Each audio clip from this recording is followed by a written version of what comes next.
Bonjour à tous, Laetitia Lemaner. Je suis designer industriel de l'agence Novam que j'ai créée en 2011. Elle est située à Saint-Étienne. Saint-Étienne est la ville UNESCO du design. Et nous sommes aujourd'hui là pour justement vous expliquer en fait en gros nos démarches en termes de créativité. Notamment nous travaillons par rapport au design thinking. L'agence c'est une agence en fait composée d'une équipe féminine de 5 personnes. On a une designer graphique et le designer produit. On a notamment les démarches de design très classiques de la partie analyse, créativité et conception. Et on accompagne nos clients, que ce soit des startups, des PME ou des grands comptes, sur toute leur démarche de développement. Par exemple, je vous ai amené quelques références. On travaille pour Verne & Caron, et cela depuis 3 ans, sur tous leurs développements. La notion de la stratégie de marque, de leurs projets produits, puisque c'est l'univers de la chasse. Également toute la partie chaîne de valeur en interne, et également les projets prospectifs. Un autre exemple aussi qui est assez parlant sur la notion de valeur d'usage, qui est la lampe solaire La Gazelle, qu'on a développé donc ce projet en partenariat avec une entreprise de Saint-Étienne et une entreprise située au Burkina Faso. L'idée étant de développer donc une lampe en termes économiques la moins chère possible, une lampe qui reprenne en fait la notion de valeur d'usage au niveau donc des utilisateurs en Afrique. On a travaillé pour Babola, qui est une entreprise située sur Lyon, qui développe notamment des raquettes. Alors des raquettes dans l'univers du tennis, là où ils sont justement très connus, mais également dans d'autres univers. Et ils nous ont demandé justement de travailler sur la valeur d'usage autour justement des nouvelles pratiques du badminton, à la fois en France et en Chine. L'étude a permis justement de révéler les différences, mais également les points similaires et ouvrir véritablement le champ en termes de possibilités, à la fois sur le produit en lui-même, mais sur également tout ce qui est accessoires, offres, valeurs autour de ce développement. Un dernier exemple peut-être de cette année, le Lab, qu'on a accompagné avec le cluster bio, qui présente justement un intérêt très intéressant à la fois pour des distributeurs. Bon, il y a 2 distributeurs dans la boucle, Botanique et Eau Vive. C'est une action collective qui permet à 5 porteurs de projets de pouvoir tester ce qu'on appelle la co-création, vraiment mettre en place des séances de créativité avec des utilisateurs, avec des clients justement de Botanique et d'Eau Vive pour faire évoluer leur projet. Ce projet-là justement du Lab est en cours actuellement et nous finalisons sur cette fin d'année. Donc pour moi, ce qui est important, c'est véritablement positionner ce mot design. C'est un réel métier avec des méthodes qui s'organisent en fait autour de la partie marketing et bureau d'études. La vision marketing est une vision de positionnement marché qui est important justement sur comment je vends, pour qui, à quel tarif, comment je me positionne par rapport à sa concurrence. Et le design est là pour faire le trait d'union aussi avec justement le bureau d'études qui est là sur la faisabilité technique des process de fabrication, mais également sur la valeur économique. Le design est là, ce trait d'union est là pour justement se poser des questions et se mettre à la place de l'utilisateur. Cette façon de faire en fait sur le design, sur cette partie créativité, il y a une méthodologie qui existe qui s'appelle le design thinking, qui permet justement de pouvoir faire ce lien à chaque fois entre la partie créativité, l'avancement du projet et les utilisateurs, et faire cet effet de va-et-vient, d'ouverture sur justement le projet. Donc on ouvre en fait en termes de créativité, et ensuite on va converger, on va rétrécir en fait les éléments, valider, orienter par rapport à ces retours. On a ces phases et ce mot qui existe qui est vraiment de se mettre en empathie. C'est au tout début du projet, aller voir les utilisateurs, même quand on est sur un élément de concept, une première idée, une première problématique ou uniquement un premier constat, permet justement d'ouvrir le champ des possibles et peut-être d'affiner justement les interrogations et cette partie de bien définir sa problématique. Une fois qu'on a défini sa problématique, on va pouvoir rentrer justement en idéation, rentrer dans cette phase créative. Cette phase créative peut être réalisée aussi avec ses retours utilisateurs, en intégrant aussi dans ces séances de création des parties d'experts, avoir des retours directement sur les premières idées et les premières orientations. Tout ça pour ensuite prototyper et de nouveau repartir en phase de test. C'est vraiment cet effet, il faut le voir un peu le design thinking comme un effet de pensée justement sur se mettre à la place de l'utilisateur à chaque fois. Les utilisateurs, il y en a plein. Il y a plein d'éléments justement de personnes qui vont rentrer en interaction avec un concept, avec un projet. Et ça, c'est vraiment de les prendre en compte et d'évoluer avec eux au fur et à mesure avec cet échange et ce va-et-vient en termes d'avancement sur un projet. Les origines du design sprint viennent justement de Google, de leurs équipes, où ils se sont aperçus que finalement, pour aider les startups, pour aider les projets à booster, à aller plus vite, à prendre une dynamique et surtout à avoir ce lien constant avec justement les utilisateurs, à se poser les bonnes questions, c'était une bonne méthode. Avec Nexa, on a pu justement tester cette notion de design sprint que l'on a condensée en 2 jours. Mais à la base, c'est véritablement 5 jours qui représentent ces différentes étapes. Les étapes qui est d'abord de définir. On doit définir justement son sujet. On part d'un constat, d'un élément, mais il faut pouvoir le définir, le décrire, l'énoncer correctement. Ensuite, on va diverger. Pour pouvoir diverger, on va pouvoir s'orienter aussi par rapport à l'usage. La 3e étape qui va être de décider, c'est rétrécir les notions. Ensuite, prototyper, tester.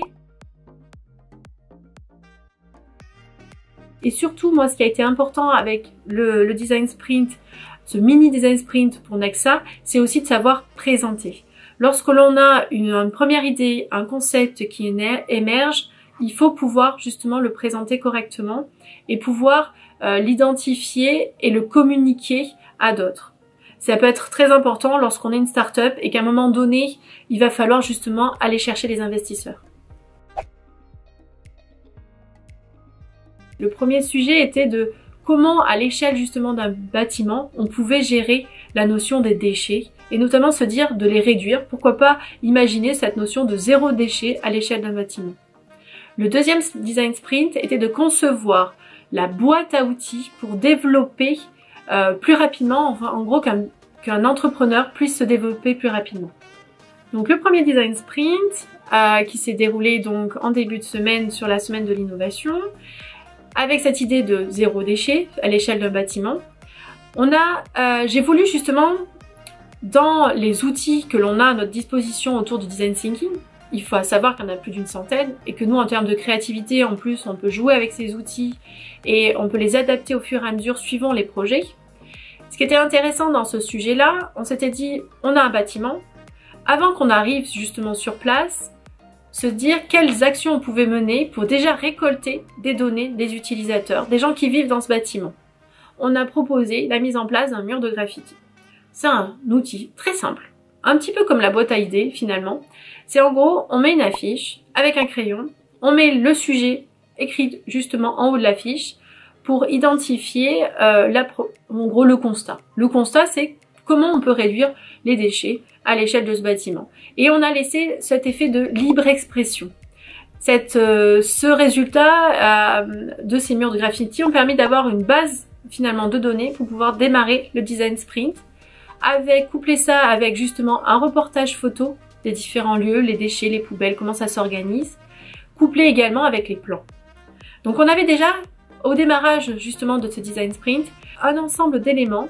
Déjà cette notion de retour sur l'usage, c'était vraiment une source idéale et on a eu beaucoup d'éléments pour pouvoir démarrer ce design sprint et mettre en place les premiers éléments.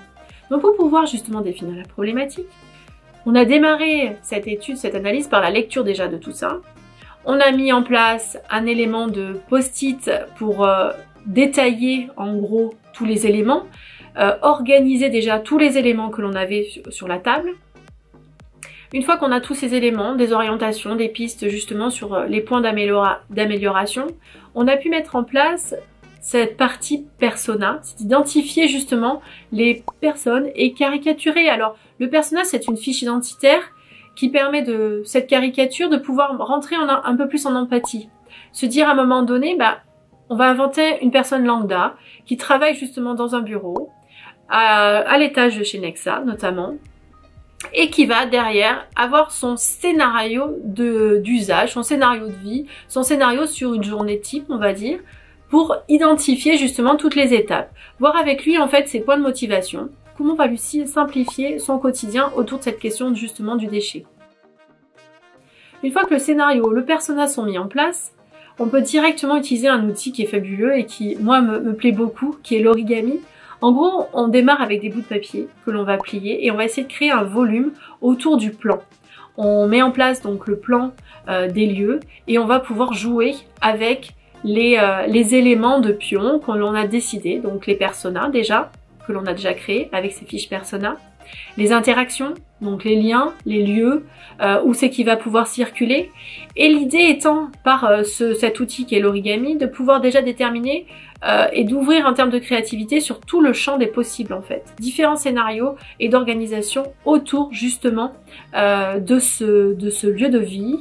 Ça permet véritablement de modéliser aussi rapidement, de pouvoir avoir une vision aussi globale des choses et de pouvoir bouger les pions pour identifier justement tous ces scénarios. Une fois qu'on a tous ces scénarios, on a ouvert en fait le champ des possibles, la créativité. Il faut à un moment donné pouvoir décider, se dire on va pas pouvoir tout faire, il y a des choses qui sont possibles, il y a des choses qui ne le sont pas, pour différentes raisons, et il faut pouvoir les identifier et pouvoir décider. Pour décider, il y a un outil qui est intéressant qui est le AEIOU, qui permet en fait de se poser les bonnes questions. En gros, les activités, l'environnement, les interactions, la partie également, les objets tout simplement, quels outils on aurait besoin, quels éléments physiques on aurait besoin, également les utilisateurs. Et c'est de se reposer les questions, donc mettre en lien justement toutes les idées et voir celle qui semble par rapport à ces questions la plus pertinente et la plus aboutie pour être sûr d'arriver sur un concept. Nous, on a proposé également dans notre démarche d'être sur ce qu'on appelle l'économie circulaire. Il y a un outil qui est fabuleux, qui est aussi de nouveau un cercle. Je l'ai beaucoup dit d'ailleurs pendant les séances. Moi, mon schéma que je fais et que je refais en long et en large, c'est justement cette notion de cercle. C'est qu'il faut pouvoir toujours tout reboucler et penser justement à tout. Lorsque l'on peut fermer les cercles de relations, les cercles justement par rapport à l'économie circulaire, c'est qu'on a pensé à tout.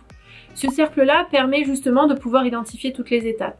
Il y a le scénario du quotidien de la personne justement dans son bureau, elle va chercher à manger, elle utilise justement des papiers avec une imprimante. Ce cercle-là permet aussi d'identifier ce qui va se passer en amont et en aval par rapport au scénario ou au moins ce que l'on a identifié. Et savoir si toute la chaîne est bonne.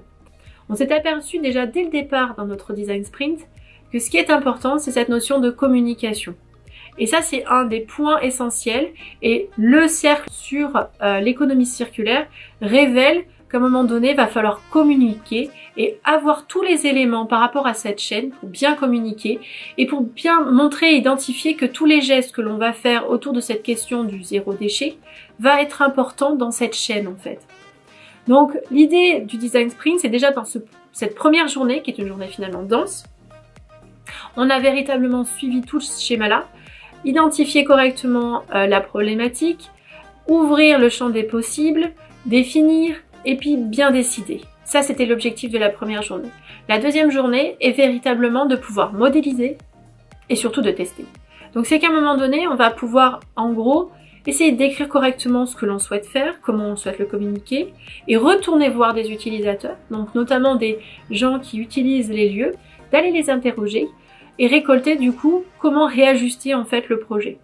Alors les interviews, quand on va interroger les gens, on n'est pas dans une démarche, on va dire comme pour le marketing avec des focus, avec le côté question j'aime, j'aime pas, on va être dans de l'échange. Donc c'est du questionnaire, forcément il faut qu'on ait une trame, on peut pas parler de la pluie et du beau temps, mais c'est vraiment je rentre en empathie. Donc je prends le temps de discuter avec la personne, de pouvoir échanger sur ses pratiques, je lui amène justement l'idée sur laquelle on a travaillé et derrière ça, savoir elle comment elle se positionne et si elle n'aurait pas de nouveau elle aussi d'autres idées. Le concept idéal autour du zéro déchet pour vous ce serait quoi? Et c'est vraiment ça, c'est qu'à un moment donné on rentre toujours dans cette notion de créativité et de pouvoir faire avancer le projet. Alors le deuxième design sprint qui s'est réalisé sur 2 jours, on a travaillé justement sur la question que nous a posée justement Nexa, se dire comment on pouvait créer la boîte à outils pour que les entrepreneurs puissent se développer rapidement. L'idée était sur ce deuxième design sprint de réunir justement des entrepreneurs, des porteurs de projets, des gens qui avaient cette envie justement de développer et de voir avec eux, de pouvoir tester déjà les techniques, les outils autour du design sprint, mais surtout également pour Nexa, l'opportunité de pouvoir faire remonter justement des idées autour de l'entrepreneuriat et comment accompagner au mieux un entrepreneur. On s'est dit qu'on allait justement essayer de créer pendant ces 2 jours un petit peu l'utilisation des outils en vase clos, un peu dans une sphère un peu fermée. C'était compliqué de se dire qu'on allait pouvoir justement aller interroger des entrepreneurs avant, comment définir correctement des éléments. Par rapport au premier design sprint où on avait l'échelle d'un bâtiment, qu'on pouvait mettre en place justement des outils de récupération de données avant. Là on s'est dit qu'on partait justement sur un principe un peu neutre dès le départ et qu'on allait utiliser les données qu'on avait justement sur place avec les entrepreneurs. Donc on a organisé la séance en 2 groupes. Ces 2 groupes justement allaient travailler chacun sur un sujet. Alors pour définir justement les problématiques et les sujets, qui servaient un peu de prétexte pour faire avancer cette idée de boîte à outils, on a d'abord justement mis en place un premier outil, on prend des post-it. Dans le silence, chacun va pouvoir noter tous les éléments qui leur semblent pertinents par rapport au sujet. Donc tous les entrepreneurs présents que l'on avait, les 12 personnes qui étaient là, ont pu justement écrire sur un post-it toutes leurs idées, en sachant que la règle d'or, c'est une idée par post-it. Une fois que tout le monde a pu écrire tout ça, on a réparti ces post-it justement sur un mur avec des champs d'orientation. On avait mis justement la partie RH, la partie marketing, communication, la partie juridique. L'idée étant de pouvoir organiser, hiérarchiser et regarder très rapidement l'endroit où on a le plus de post-it. Et séparer justement la totalité des entrepreneurs qui étaient devant nous en 2 groupes. L'idée ensuite était de pouvoir se dire comment je rentre en empathie et comment je réalise justement cette idée un peu d'interview et de faire tester l'outil des interviews. Alors là, ce qui était intéressant, c'est de pouvoir mixer avec les 2 groupes. On avait 2 groupes d'entrepreneurs avec 2 sujets différents. Il a fallu justement mixer. 3 personnes dans un groupe allaient interroger 3 autres personnes dans l'autre groupe, 3 personnes dans un groupe allaient interroger 3 autres personnes. Et on a pu tester comme ça les interviews et poser les bonnes questions pour pouvoir faire avancer justement la problématique, pour pouvoir la définir cette problématique. Comment comprendre l'environnement de l'entrepreneur, comment ça se passe, les questions, où ils en sont arrivés, sur la partie RH, les questions qui peuvent encore se poser, quels seraient les outils idéaux. Une fois qu'on a récupéré ces données, on s'est rassemblé de nouveau et on a pu cartographier. C'est cette idée du mind mapping, c'est-à-dire qu'on a véritablement une organisation des idées avec un point central qui est justement dans un groupe la partie RH et de l'autre groupe marketing. La personne qui est là pour animer, qui est là pour trouver les bons outils, mais également pour réagir quand on sent que son groupe a du mal à pouvoir dégager des idées et de pouvoir trouver justement d'autres outils complémentaires. Tout est l'enjeu en fait d'une bonne séance. La séance va être réussie si l'animation justement a pu sentir le groupe, a pu l'aider à pouvoir dégager des idées. Donc forcément avec un sujet comme celui-ci, c'était pas forcément évident. Et il a fallu trouver des astuces pour se dire voilà, tout de suite, comment je rentre dans cette posture en termes de créativité et comment des fois je détourne mon sujet en pensant à d'autres choses et comment j'arrive de nouveau à recentrer et à revenir. Notamment j'ai pu déstabiliser un peu mon groupe, j'étais dans le groupe RH et je leur ai à un moment donné bloqué dans cette partie créativité et de pouvoir rentrer dans cette notion je dégage un maximum d'idées. On a utilisé ce qu'on appelle le portrait chinois. Alors le portrait chinois, c'est un jeu pratiquement que l'on peut faire aussi avec des enfants. C'est l'idée de pouvoir dégager très rapidement finalement des idées autour de d'autres sujets qui ont complètement rien à voir. En gros de se dire ma boîte à outils, si c'était un animal, ce serait quoi? Ma boîte à outils, si c'était justement une couleur, ce serait quoi? Ma boîte à outils, si c'était un végétal, ce serait quoi? Une star de cinéma, ce serait quoi? Donc en fait, en gros, très rapidement, on peut se dire mais là, c'est quand même totalement déroutant. Je sors des idées, je sors les premières choses qui me viennent à l'esprit, mais comment je vais pouvoir rentrer en créativité autour de ça? Une fois qu'on a pu revenir à notre sujet, de nouveau, on a pu décider avec l'outil AEIOU, c'est se poser les bonnes questions en termes d'activité, d'environnement, d'interaction, d'objets et d'utilisateurs. Ça, c'était vraiment la première journée de pouvoir dégager justement cette idée et de pouvoir arriver au moins à un concept, à une orientation. Sur ce jour 2, je modélise. J'ai une première idée, un premier constat. Dans les 2 groupes, que ce soit au niveau marketing et RH, on a modélisé. Pour modéliser, là on reprend des schémas, des éléments, On va pouvoir justement se dire comment je structure, je reprends un peu mon scénario, l'idée de scénario, voilà, j'ai une boîte à outils, comment ça va se passer avec l'entrepreneur, à quel moment je vais le voir, est-ce que c'est l'entrepreneur qui vient me voir, comment ça se passe, est-ce qu'il va passer par du numérique, est-ce qu'il va appeler une personne, comment il va rentrer, comment il va savoir les informations et comment il va pouvoir justement interagir avec derrière, pourquoi pas Nexa, mais pourquoi pas d'autres. Et justement, cette boîte, comment il va l'ouvrir en gros. Cette boîte à outils et à quoi elle ressemble cette boîte à outils. Donc une fois qu'on a fait cette étape de modélisation, il fallait tester. De nouveau, on a pu faire ce lien entre les deux groupes. Chaque groupe a pu justement tester auprès de l'autre groupe son concept, son idée, son orientation de boîte à outils. Une fois qu'on a pu tester, avoir les retours, de nouveau on réajuste et surtout on va mettre en place cette notion de présenter. Comment je présente? Souvent j'essaie de dire aux gens de pouvoir présenter, si on arrive à présenter en quelques mots, en une image, en un speech ou une phrase, et en gros d'essayer de réduire ça à une page, un slide, et si on arrive à le faire, c'est-à-dire qu'on a bien pensé son projet, qu'on a pu sortir les bons mots, les bons termes, et qu'on n'est pas obligé de rentrer dans des grosses explications, ça c'est important. On pourra rentrer dans le détail après, mais de pouvoir bien présenter c'est important. Et sur un slide, si on peut déjà mettre un titre, un constat, sa problématique avec son déroulé, on a tout gagné sur un projet pour pouvoir bien le présenter. Alors je finis justement cette présentation. Alors si j'étais justement dans une conférence, j'aurais pu détailler encore plus les outils, mais à savoir que tous ces outils-là, on a pu les découvrir, il y a des éditions qui sont parues par rapport à ça. Notamment nous au niveau de l'agence, au niveau de Novum, on utilise beaucoup les 100 méthodes du design où à l'intérieur on va piocher justement différents éléments. N'hésitez pas à vous renseigner, il y a beaucoup de choses justement sur internet avec le design thinking qui est ce mot un peu générique qui reprend justement toute cette approche là. Donc découvrez ces parutions qui permettent justement d'aller plus loin et de s'interroger sur votre projet. Mon dernier conseil, c'est avant tout de pouvoir trouver le bon designer, trouver justement la bonne personne qui va animer ces séances. C'est important, on est dans des relations humaines et il faut être en confiance. Et ça c'est véritablement le point le plus important, c'est d'avoir le sourire et surtout de passer un très bon moment. Les gens qui assistent à ce genre de séance, il faut que ce soit fait dans un mode bienveillant. On doit être dans une phase d'écoute, d'échange et participative. Et surtout, moi, comme je dis en entreprise, il faut que les gens soient tous au même niveau. Justement, il n'y a pas de notion de hiérarchie ou de fausse ou de mauvaise idée. Il faut pouvoir les dire et c'est ça qui enrichit justement la créativité.